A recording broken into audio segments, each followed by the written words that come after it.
Okay, your knees aren't just for squatting or running. If you're not training rotation at the knee, you're missing a key part of joint health. So let me show you how to fix that with a knee CAR.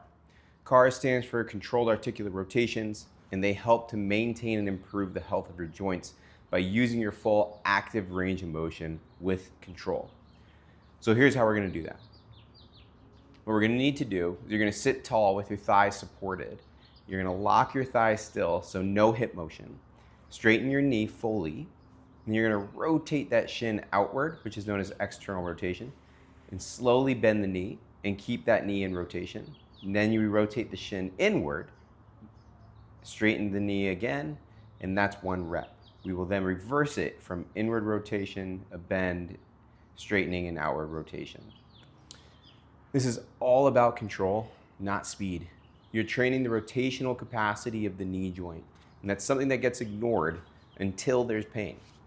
So we're gonna try to stay ahead of that to maintain the health of these joints.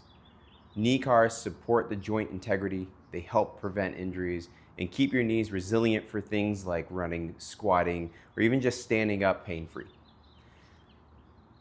We're gonna give this drill some time as we're doing 3 to 5 reps on each side, slow and controlled, and your knees will feel cleaner, stronger, and more stable over time.